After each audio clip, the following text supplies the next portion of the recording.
Boa tarde, Juventude Rebelde. Estamos aqui no Instituto Federal de Educação, Ciência e Tecnologia do Rio Grande do Norte, campus Natal Central, o curso técnico de Segurança do Trabalho, né? Meu nome é Ricardo Machado, e essa aqui é a disciplina de Introdução à Segurança do Trabalho, do segundo período da turma vespertina, né?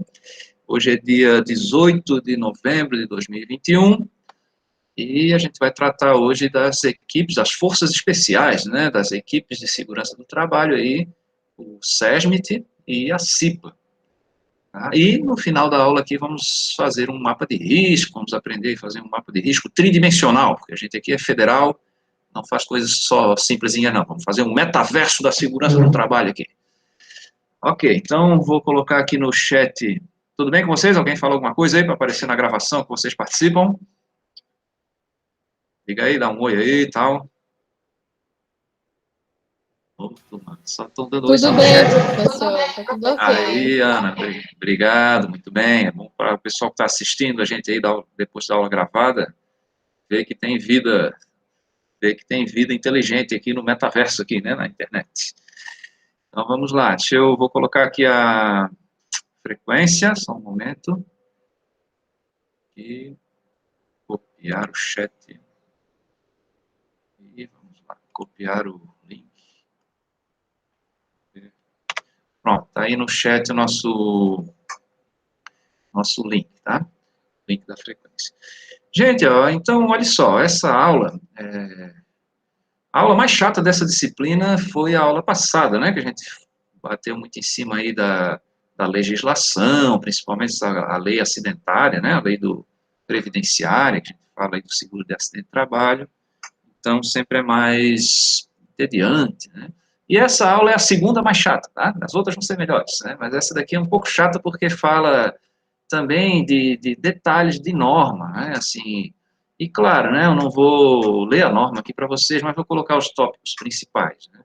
E é importante a gente entender por que que essa norma é útil para a gente, de onde é que ela saiu, né, quem teve essa ideia de criar aí um serviço especializado, né.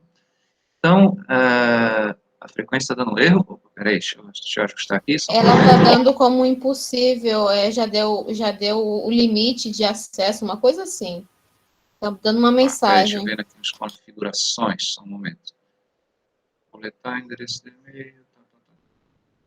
Ah, peraí. É porque. Pronto. Tenta agora vai dar certo. Estava travado ali. Coloca o link de novo, por favor, professor. Sim, só um pouquinho. Cá. Tente aí de novo, é o mesmo link. Já estava travado. Veja aí se deu certo. Então, gente, enquanto vocês respondem aí, deixa eu contar essa historinha. Vamos começar pelo SESBIT, que é o serviço especializado aqui, né? O grupo de profissionais de segurança e de saúde do trabalho, tá? Lembrar, eu comentei isso na aula passada, acho que na primeira aula eu falei isso também, né?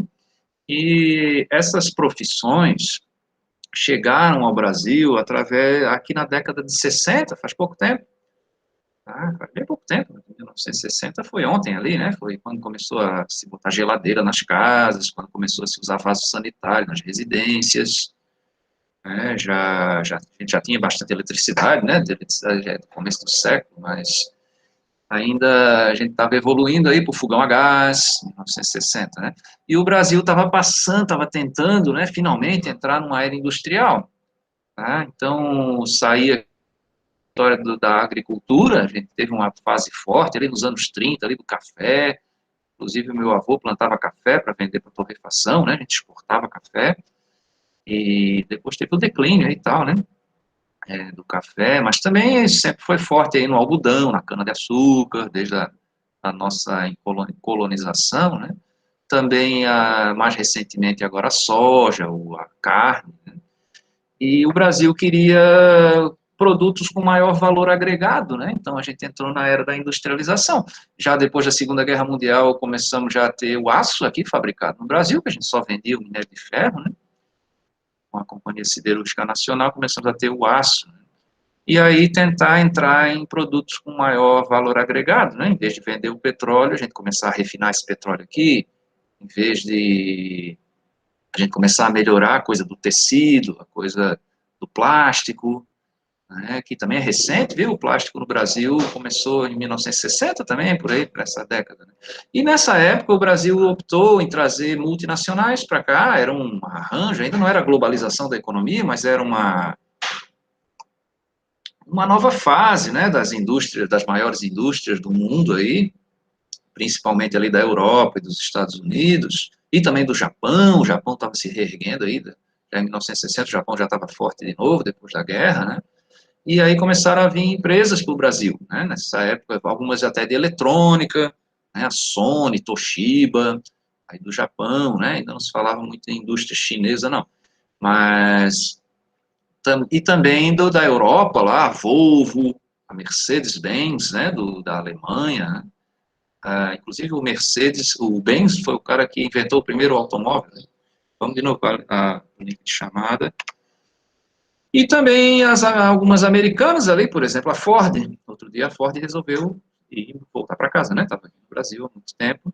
E com a chegada dessas empresas, começou a se chegar também o sistema deles. O Brasil era muito fraquinho com legislação, e essas empresas já tinham uma visão de negócio na segurança do trabalho. Então, assim, se começar a pegar fogo na minha empresa, eu vou ter problema, começar a morrer gente, vou ter problema. A mão de obra, eles não trouxeram toda a mão de obra, trouxeram as funções mais gerenciais, né? E muita coisa eles tinham que formar a mão de obra aqui. Nessa época que começou também aí o Senai, né, para formação de mão de obra, o Serviço Nacional de Aprendizagem Industrial, o Senac também para formação de mão de obra no comércio, aí, Serviço Nacional de Aprendizagem Comercial, o famoso Sistema S, né, de formação de mão de obra. E as escolas técnicas já vinham formando, né, desde 1909, né, a gente já vem formando técnicos, né, mão de obra aí para a indústria, principalmente, né. Só que aí eles não quiseram saber da legislação brasileira, que era fraca, e trouxeram a legislação deles, e aí que veio a figura do supervisor de segurança do trabalho. E logo a gente começou a formar gente aqui, né. O primeiro curso foi no Senai, os primeiros cursos aí de supervisor de segurança do trabalho. Tá? E em 1972, quando eu nasci, outra coisa importante que aconteceu em 1972, foi criado o SESMIT, Serviço Especializado em Segurança e Medicina do Trabalho. Tá? Deixa eu abrir o slide aqui, para a gente se ter um roteirinho de aula mais organizado aqui. Só um momento. Sentar uma janela. Então, o que é o SESMIT? É o Esquadrão SWAT da Segurança do Trabalho, né? São as Forças Especiais. Com o SESMIT, e aí a lei, né, já em 1972, depois essa lei foi incorporada em 1978, um ano antes de eu entrar na escola, que eu entrei em 79, foi incorporada nas NRs, né, mas o SESMIT é mais antigo, existia uma lei já obrigando as empresas a ter um serviço. Esse serviço não é necessariamente um setor da empresa, tá? Esse serviço ele vai ser encaixado lá no organograma da empresa, na planilha organizacional da empresa lá, de acordo com a vontade da empresa, desde que ela tenha os profissionais que a lei pede. Tá? Então, em algumas empresas, esse serviço está vinculado ao setor de gestão de pessoas. Antigamente era o departamento de pessoal, né? Depois virou departamento de recursos humanos, e agora está se chamando de departamento de gestão de pessoas. Algumas empresas vinculam o SESMIT ao setor jurídico, o departamento jurídico, por conta das ações trabalhistas, dessa relação aí com a justiça do trabalho, né, acabam colocando os profissionais aqui subordinados ao setor jurídico, né. Outras empresas colocam o SESMIT vinculado ao setor de manutenção. Aqui no IFRN, esse serviço é vinculado à gestão de pessoas, tá? Mas, assim, à medida que foram vendo que é realmente uma questão estratégica, mexer com a saúde da força de trabalho, né, da empresa, o SESMIT começou a subir na hierarquia. Não que ele vá ser, o SESMIT é do Conselho Geral. Não, mas ele precisa ser vinculado a alguma coisa da administração central de uma empresa. Por quê? Porque as decisões tomadas aqui em relação à conservação da saúde das pessoas são estratégicas, tá? Então, tem coisas que são mais operacionais, você coloca lá, por exemplo, uma Vai ser uma coisa operacional, ela vai estar vinculada à execução dos trabalhos, né? Mas tem que ter uma certa estratégia também, de eu, por exemplo, poder antecipar a troca, uma parada, né? Tem coisas que são intermediárias, são táticas, e tem coisas que são mais estratégicas, que são vinculadas às decisões principais aí de uma empresa. Então, seja lá onde for que esse SESMIT esteja, ele tem que ter os profissionais, e esses profissionais, eles são regulados, não só pelo patrão, que é a empresa aí, mas eles são regulados por conselhos de categoria, conselhos profissionais, como o Conselho Federal de Medicina, o Conselho, o CREA, né, o Conselho Federal de Engenharia, né, aqui que nos estados é regional, Conselho Regional de Engenharia e Agronomia, né, também ali é o Conselho de Enfermagem. Então a gente tem um código de conduta desse profissional. E é claro que se ele fizer uma besteira ali, projetar algo errado, ou se omitir com alguma coisa, além dele poder responder isso criminalmente, ser responsabilizado, por exemplo, por aquela morte daquela pessoa, ele pode também perder, ele pode ser processado na esfera administrativa do conselho dele e perder o seu registro profissional, que é uma coisa importante, é o meu sobrenome profissional. Sem o meu registro profissional, não posso mais trabalhar nessa área. Então, o profissional preza muito, né, pelo seu nome, pelo seu registro. E eu posso também ser demitido pela empresa a qualquer momento. A empresa decide que eu não sou mais útil, eu não tenho o perfil da empresa, não sou interessante para as estratégias dela ali, pode me substituir e mandar embora. Então, quando a gente diz que a empresa é obrigada a ter lá um técnico de segurança, não é que ela seja obrigada a ter você, né? Não é isso que ela vai ser obrigada a ter você, ela vai ter que ter um técnico. E é claro que ela vai querer o técnico de segurança que custe mais barato e que tenha um melhor rendimento, né? Se possível, se ele falar um idioma estrangeiro, se ele souber operar softwares aí de modelagem 3D, softwares de cálculos, planilhas eletrônicas, projetos em 2 dimensões, aí, como o AutoCAD, como o SolidWorks, aí também em 3 dimensões, né? É melhor, né? Então, sempre, né? Claro que a empresa quer o melhor profissional pelo menor salário. E o que a gente quer? A gente quer o maior salário pelo menor esforço, né? Por isso que a gente estuda também, a gente não quer se ralar todo para ganhar um salário mínimo, né? A gente quer ganhar bem e claro, para corresponder esse salário, para conseguir esse salário, a gente também tem que ter uma boa formação, uma boa experiência e, claro, conseguir resolver os problemas de segurança do trabalho aí da empresa, né? Para isso que ela nos contrata, tá? Não contrata porque tem uma vaga sobrando, é uma ilusão você pensar assim que a empresa é obrigada a ter o técnico de segurança. Então é um mercado que tem mercado. Não, não tem mercado. Tem muito mais profissionais do que emprego. Tá? Muita gente. O IF vem formando aí, por exemplo, já desde 1990, né? Então aí 21 anos aí, 21 não, 1990, 31 anos, né? Muito tempo, né? De formandos aí, de técnicos de segurança do trabalho aí no mercado. Então, não falta profissional. E é claro que para conseguir aquela vaga, a gente tem que ser o cara que passa na entrevista, né, que passa na seleção de currículos e tal. Então, olha só, o SESMIT já tinha uma lei definindo ele lá em 1972, mas a partir de 1978 ele passou a ser regulado aqui pela NR4. Se lembre das Sagradas Escrituras, né? Portaria 3.214, que a gente chama de 3214/78, estabeleceu aí as NRs. Naquela época eram 28 NRs, que a gente chama de Antigo Testamento, aí brincando, né? E a NR 28 é exatamente a última ali, é a norma das multas. Vai dizer quanto se paga de multa para cada item de cada NR, cada norma das outras 27, tá? Cada item das outras 27 normas. E a 4 estabelece o que é o SESMIT. Então, ele se chamava Serviço Especializado em Segurança e Medicina do Trabalho, e ao longo dos anos, nas revisões de norma, né, o pessoal aí, o lobby aí da engenharia, com ciúme aí dos médicos, né, conseguiu empurrar esse nome engenharia aí. Mas ele se chamava Serviço Especializado em Segurança e Medicina do Trabalho. tá? Que eu acho, inclusive, errado esse nome, deveria se chamar SEST, Serviço Especializado em Segurança e Saúde do Trabalho. Porque quem faz segurança não é só o técnico de segurança, não é só o engenheiro de segurança, e quem faz saúde não é só o médico. Como quem faz segurança não é só o engenheiro, quem faz saúde não é só o médico. De qualquer forma, essa norma previu 5 profissionais. High five, né? High five aqui. Então, quem são esses 5?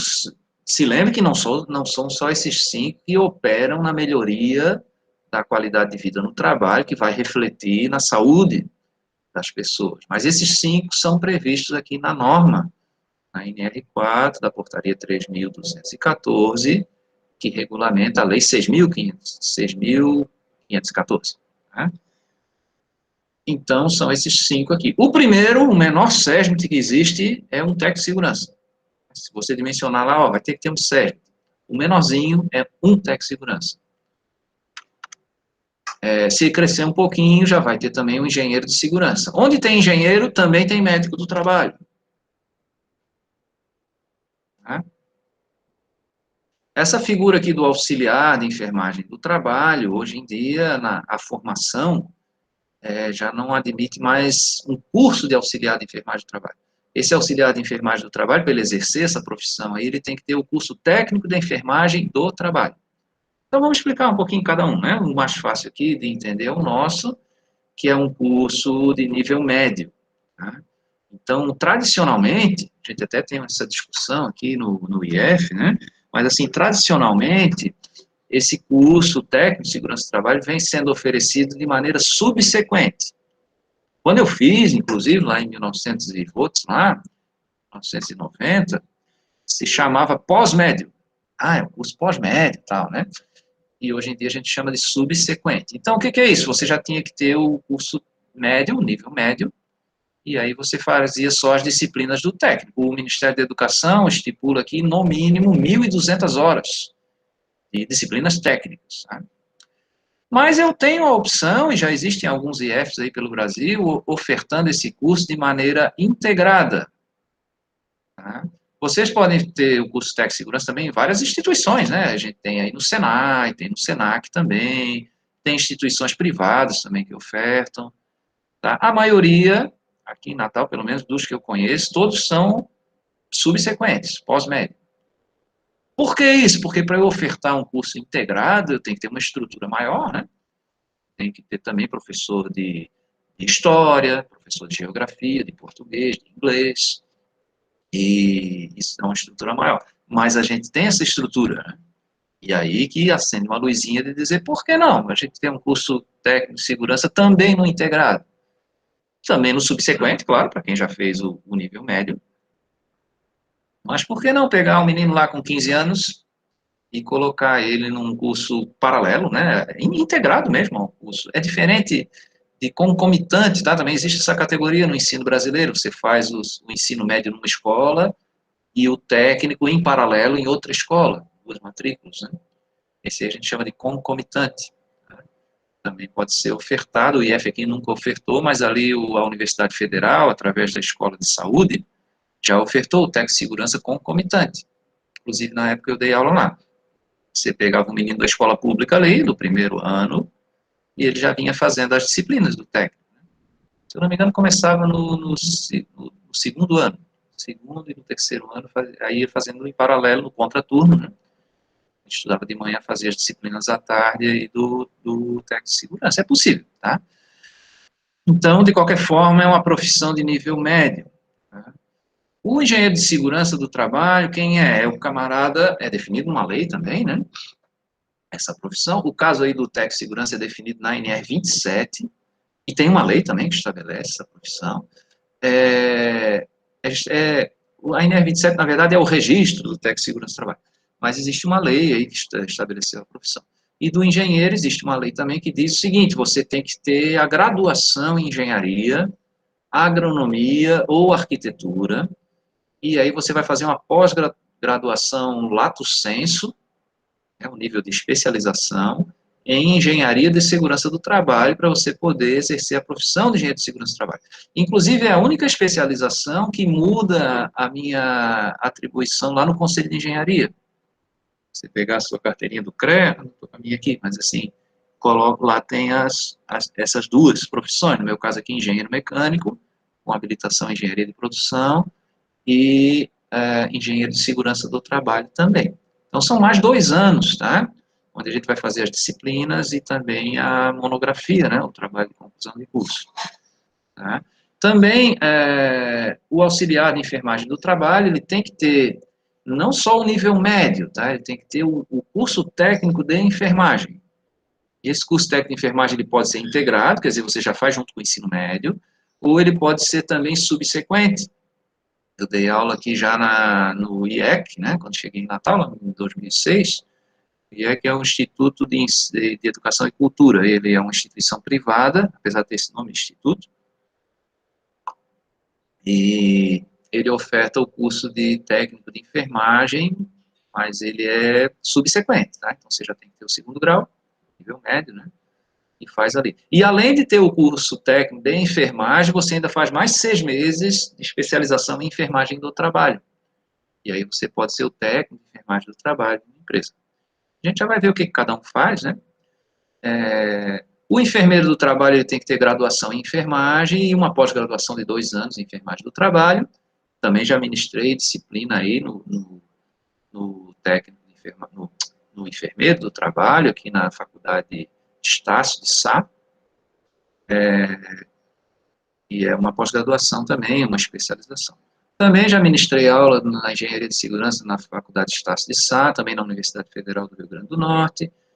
E por fim, né, aqui o médico do trabalho. Tá? Também já ministrei disciplina, uma disciplina no médico do trabalho, aí, lá na Universidade Federal de Santa Catarina. Na verdade, era uma parte de uma disciplina lá que eles precisavam ver a parte de instrumentação, de ruído, de calor. E eu dei esse pedacinho aí da disciplina no curso de medicina do trabalho, que também é uma especialização, mais 2 anos. Então, você tem que ter a medicina, 6 anos aí de medicina, e mais a especialização. Agora, aqui o médico do trabalho, ele tem a opção de, em vez de fazer a especialização, ele fazer um ano de residência em medicina do trabalho. Tá? Então, alguns médicos optam em fazer a residência em medicina do trabalho e já sai com o título de médico do trabalho. Não precisa fazer a pós-graduação.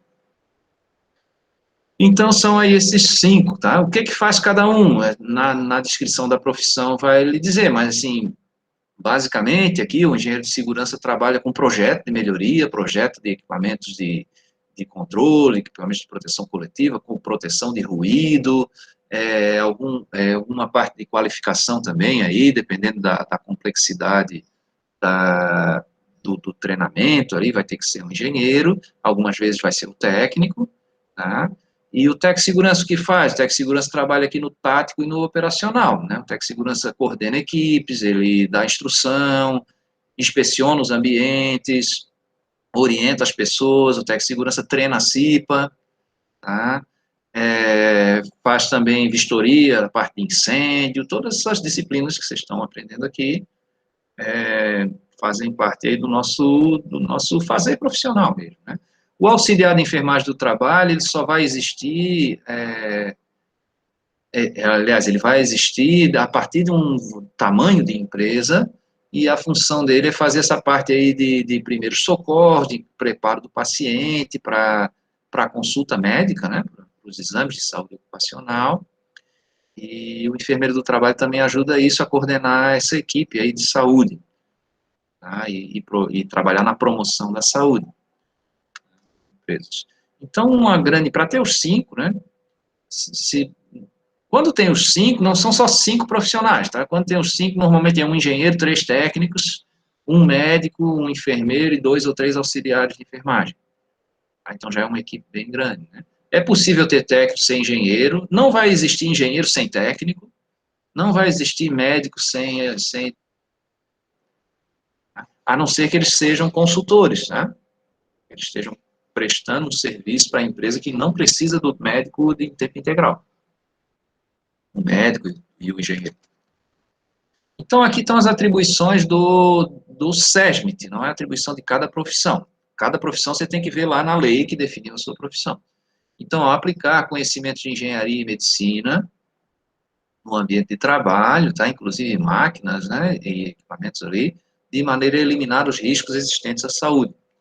Riscos à saúde, né? Determinar também, quando esgotados os outros meios, quer dizer, em último caso, determinar o EPI. Também colaborar, né, na implantação de novas instalações. Então, aquela coisa do preditivo. Então, você é chamado, sim, para trabalhar num projeto de um novo setor produtivo, de um novo prédio, de uma nova máquina que vai ser adquirida, né, para a empresa. É importante o parecer aqui, a participação nessa equipe, né, de projeto aí, a participação de um profissional de segurança do trabalho. O SESB tem que manter um relacionamento com a CIPA, a Comissão Interna de Prevenção de Acidentes do Trabalho. Agora, se lembre que a CIPA, você não é chefe da CIPA. Não pense que a CIPA é subordinada a você, tá? Já vamos ver aqui depois do intervalo que a CIPA tem autonomia, ela é uma representação dos trabalhadores, tá? Ela não é uma coisa assim que vai fazer o que o técnico de segurança manda, não. E a CIPA também não é um setor de trabalho. A CIPA ela é um grupo que está distribuído em vários setores. Tá? Não tem ali a sala da CIPA, o telefone da CIPA, não tem isso. Tá? Existe uma sala onde a CIPA vai se reunir. Pode ser um auditório, pode ser uma sala de reuniões da empresa. Tá? Ok? Então, apesar de a gente treinar a CIPA, ela não é subordinada a gente, não. E nem deve ser, porque a CIPA, ela realmente, ela tá, a gente diz que é o infiltrado, né, o agente secreto, e não é secreto, ele está lá no local onde acontece o acidente de trabalho, que pode inclusive ser com ele. Então, ele é o cara que vai reivindicar melhorias. E o SESMIT é diferente, o SESMIT ele tem que projetar essa melhoria, e aí reivindicar para o patrão a implantação das melhorias. Então, veja que a CIPA não consegue até determinar algumas proteções, mas ela não tem formação para projetar lá um abafador de ruído, para projetar lá um aterramento elétrico, uma máquina, uma cortina laser, uma máquina.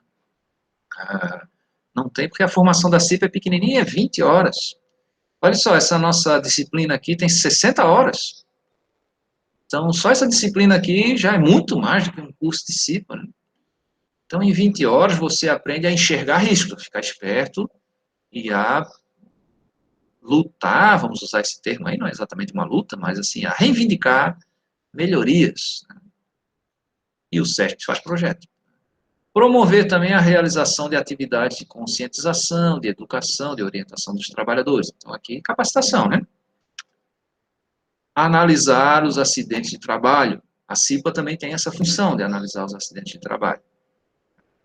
Então, nós vamos trabalhar junto, vamos ver lá o que é a análise da CIPA, como é que a CIPA está enxergando esse acidente, e vamos fazer a nossa análise técnica, com a bagagem técnica que a gente tem, para evitar que ocorra outro acidente desse tipo. Né?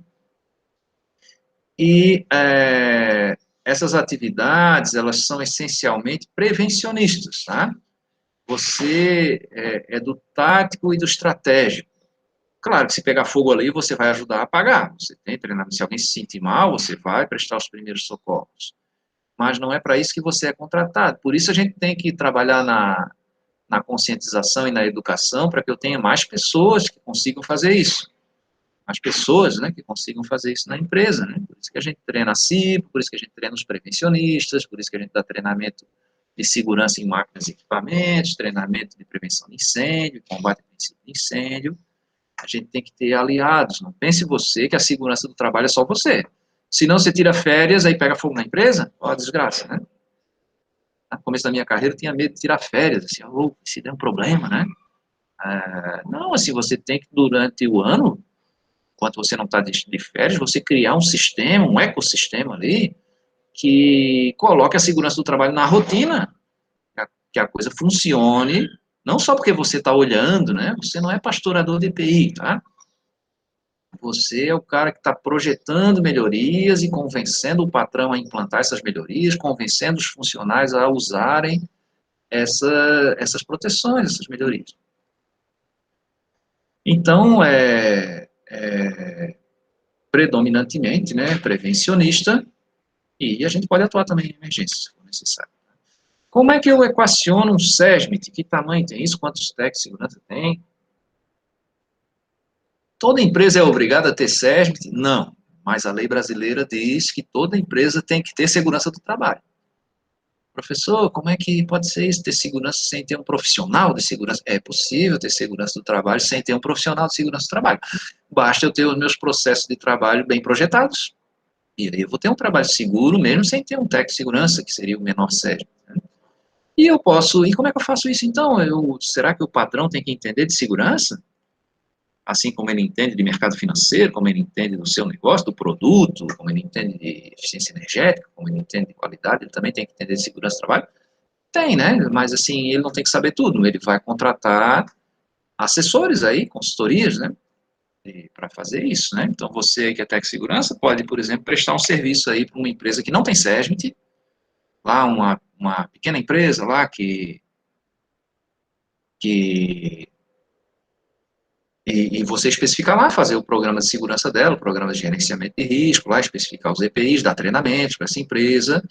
Inclusive, existem dois tipos de consultoria que você pode fazer a consultoria e a assessoria, tá? Dois tipos de prestação de serviço técnico. Uma coisa é você fazer uma consultoria, você vai lá e diz o que a empresa precisa. Outra coisa é você, durante o ano, ajudar a empresa a implementar essas coisas. Ministrar esses treinamentos que você pediu, acompanhar a instalação dessas coisas, fazer as vistorias durante o ano, para ver se as coisas estão sendo implantadas. Isso pode ser um contrato de prestação de serviço, você não precisa ser funcionário da empresa.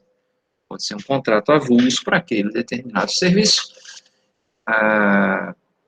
Então, existem algumas empresas que fazem isso, né, e contratam técnico de segurança para prestar serviço aí para outras empresas.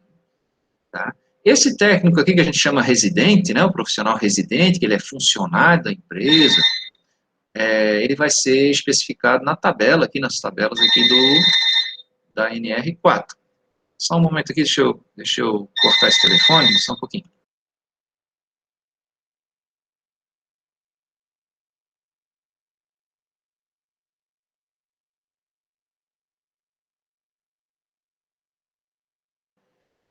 Pronto, voltei. É uma pessoa que fica tentando me vender um empréstimo aqui, esse telemarketing. E eu não quero atender mesmo. Então, vamos lá. Sério. Então, assim, como é que eu sei que eu tenho que ter sério? Duas coisas, tá? Grau de risco e número de funcionários que eu vou precisar ter. E quando, até uma história engraçada aqui, uma parábola para contar para vocês, quando começou a internet, lá em 1994, eu estava começando a minha carreira de técnico de segurança, né, do trabalho. E aí eu fui convocado lá aí no núcleo de processamento de dados da Universidade Federal, lá onde eu trabalhava, para fazer um curso para aprender duas coisas, a mandar e-mail e a fazer homepage, que é o famoso site, né, website. E aí fui lá fazer esse curso, fiquei impressionado com o e-mail, né, rapaz, isso aí vai acabar com o papel. E vou poder mandar uma mensagem eletrônica. Né? Quando voltei para o setor, foi aquela frustração, porque eu queria mandar um e-mail para as pessoas, mas ninguém tinha e-mail. Fiz até um cartão de visita com o meu e-mail, entregava para as pessoas, né? Ó, tá aí o meu e-mail, qualquer coisa aí, pode mandar um e-mail para o setor, né? Eu venho até aqui, né? E ninguém usava e-mail ainda, né? Meus colegas até dizem, mais um serviço para a gente agora, tem que fazer, mandar comunicação, tá? É mais um canal aí de comunicação. E, de qualquer forma, o e-mail foi muito útil, né? E ainda é hoje, né? E aí eu recebi um e-mail lá de uma instituição do interior do Pará, da Amazônia, não me lembro agora. E o cara queria saber, se apresentou como técnico de segurança do trabalho e tal, e ele viu o meu e-mail lá no site, como eu aprendi a fazer homepage, fiz logo a homepage do meu setor, né? Lá embaixo tinha contatos, e-mail, Ricardo Machado, arroba, né? E o cara mandou querendo saber qual era o aparelho que ele ia utilizar para medir o grau de risco de uma empresa. Qual é o instrumento que eu vou usar? Aí eu li o e-mail, disse, aqui, pessoal, que engraçado, o cara quer saber qual é o instrumento, né? Responde aí, que é o insalubridímetro, que é o grau de riscômetro. Eu vou responder gozação com o cara aqui, aí eu botei, olha, não existe um aparelho, você não mede o grau de risco das empresas em função de condições do ambiente de trabalho. Você vai medir pela tabela da NR4. Então, dependendo da atividade econômica da sua empresa, você vai lá na tabela, vai dizer o grau de risco, se é 1, 2, 3 ou 4. Respondi isso para ele lá, ficou agradecido, tá? Pô, rapaz, estava aqui na minha cara, nunca tinha visto isso, tava, né? Então, com esse grau aí, e quem é que determina esse grau de risco? Dá para medir isso mesmo? Dá para medir. Mas não é um aparelho, né? Um instrumento que você vem aqui, né? Liga lá o instrumento, consegue ver isso, né? Ah, não, você mede por dados estatísticos. Então, em função das informações que as empresas mandam para o Ministério da Previdência, também para o Ministério do Trabalho, é feito um ranking de gravidade mesmo, de acidentes, os acidentes fatais em relação sempre ao número de funcionários daquela, não daquela empresa, mas daquela classificação econômica. Tá? Então, no Brasil, a gente chama de CNAE, Classificação Nacional de Atividade Econômica. Pode falar, Ana. Professor, o senhor falando em risco agora, eu me lembrei, naquela tabela que o senhor passou de gestão, que tem o preventivo, o preditivo e o corretivo, Sim. até que ponto ali aquilo ali dá certo? Porque o senhor conhece alguma empresa que fez o planejamento e não tem nenhum acidente de trabalho? Porque a gente tenta minimizar, né? Mas mesmo Sim, você sim. fazendo o planejamento ali, como está no preditivo, você acaba caindo no preventivo, porque o risco sempre assim, é possível de acontecer, né? De efetivar o acidente. Sim, sim. Ó, você tem duas coisas na área da qualidade, né, que são controversas, né? Uma diz assim, ó, faça certo desde a primeira vez. E outra diz assim, melhore continuamente. Ora, se é possível fazer certo na primeira vez, eu não tenho mais o que melhorar, né? Então, assim, na segurança do trabalho também é assim, ó, a gente vai atuar nos três níveis, tá?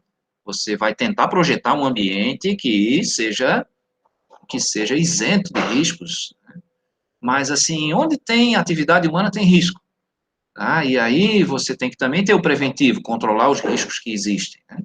E quando a gente não consegue controlar todos esses riscos, acaba ocorrendo o acidente, né, a doença, e aí a gente também vai atuar no corretivo. Por que que aconteceu essa doença aqui?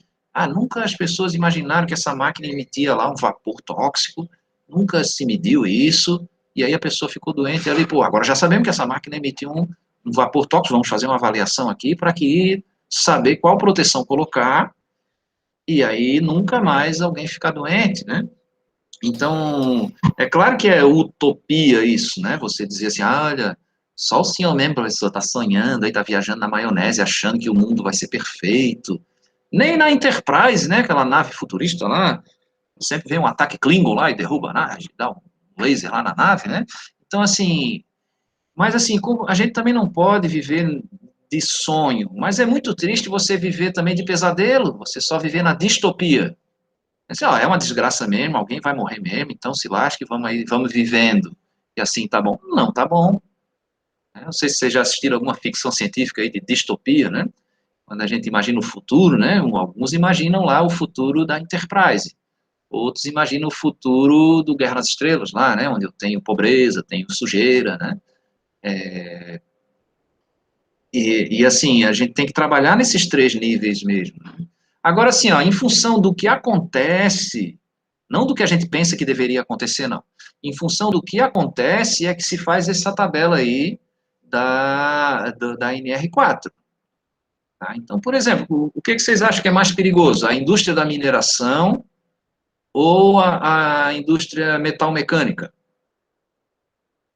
Pense aí um pouquinho. O que vocês acham que é Metal mais... mecânica.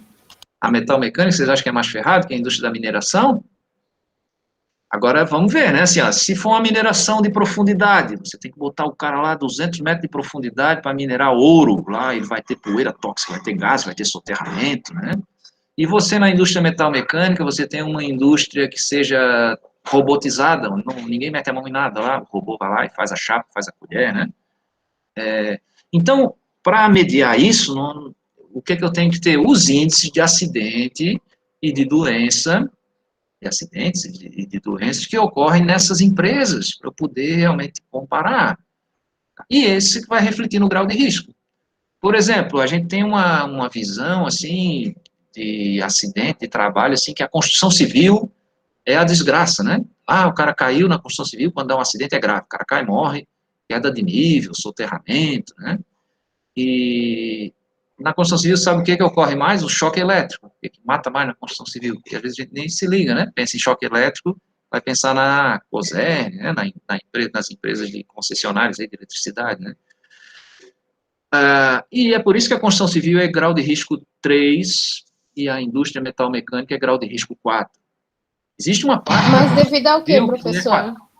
Diga, Mas, Ana, de- pode repetir. mas devido ao que? Esse choque elétrico, fiação, quando vai fazer Instalações elétricas instalação? provisórias. Ah, Provisórias. tá. Tá? Não só o eletricista, não, tá? O próprio pedreiro ali que está usando uma extensão para usar um martelete pneumático ali, por exemplo, um martelete elétrico, uma furadeira, toma o choque e morre, né?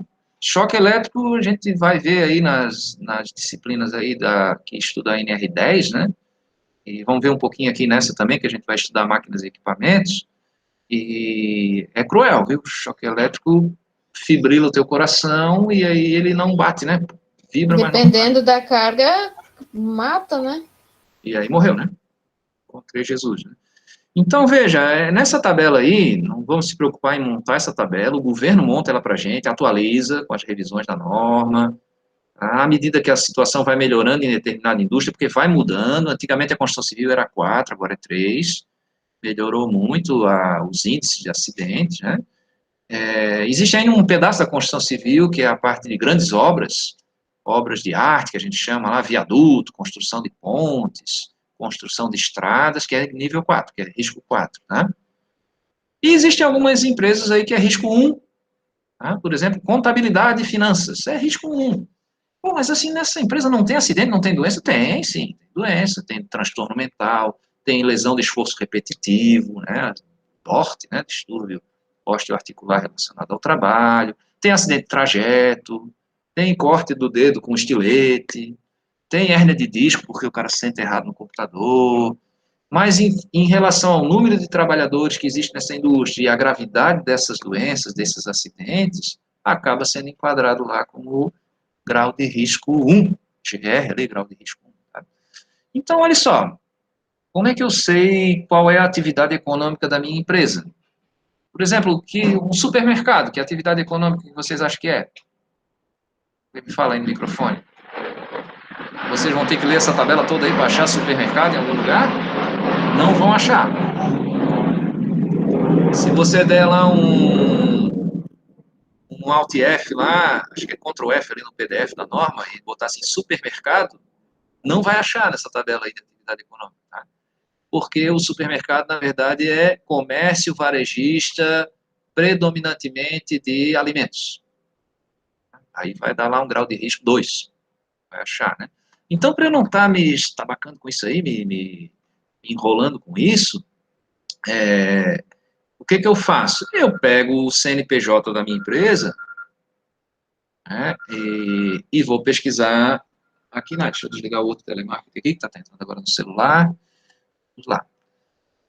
E eu vou na Receita Federal, né? O que é a Receita Federal? O órgão que arrecada dinheiro para o governo federal, né? O órgão federal aí, que inclusive os auditores fiscais aí da Receita Federal ganham muito bem, porque eles são os caras que vão puxar dinheiro, né? Que vão multar as empresas que estão sonegando impostos federais, né?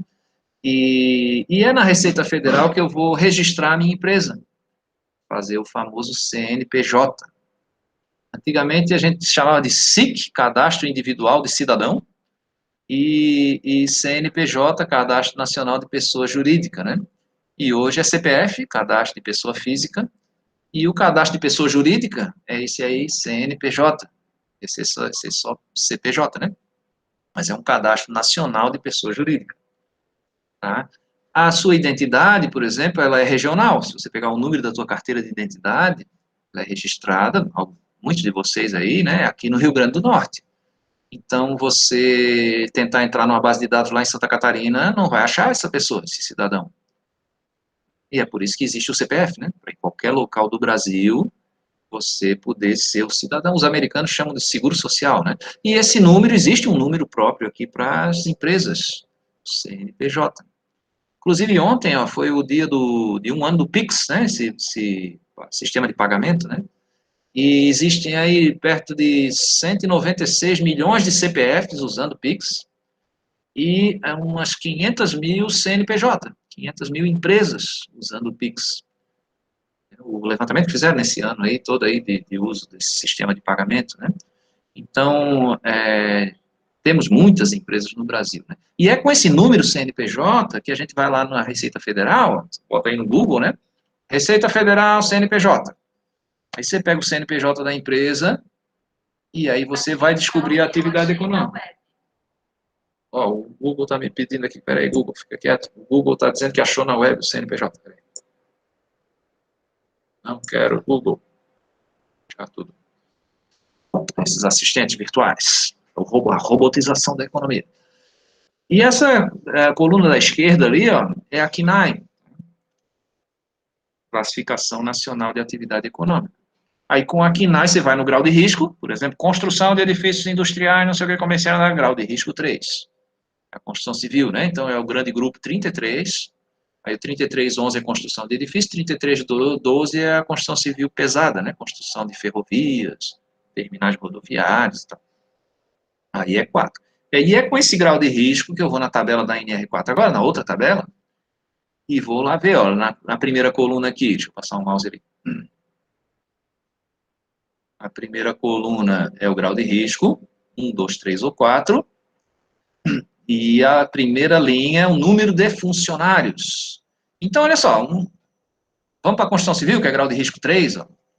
Então, se eu tiver aqui até 100 funcionários, não preciso de SESBIT.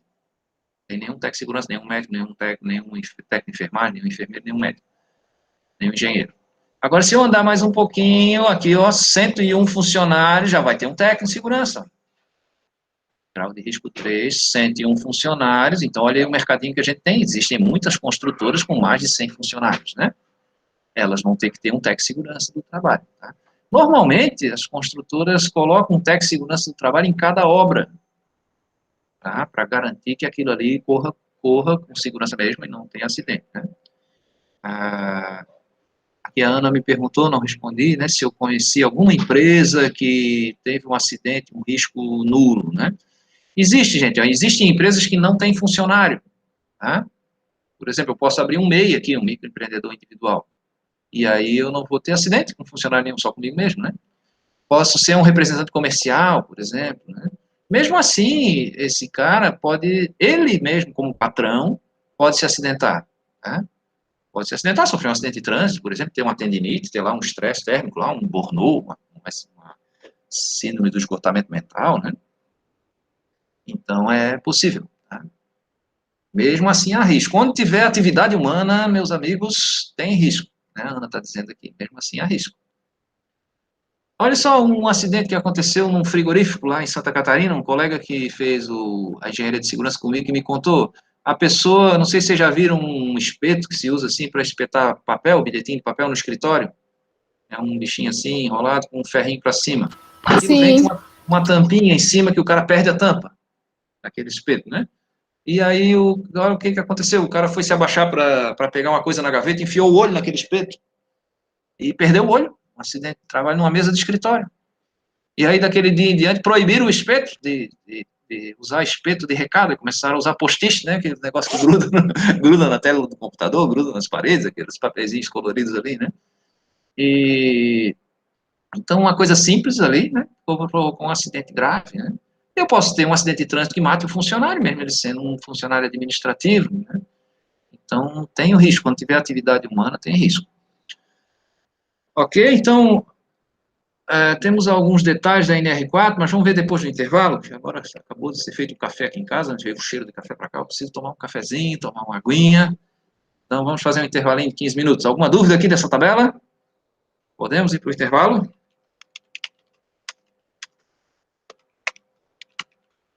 Então, como ninguém se manifestou, vamos para o intervalo mesmo. Voltaremos às 15h05, tá? 15h05, até já, gente. Vou parar a gravação aqui, daqui a pouquinho a gente volta. Valeu.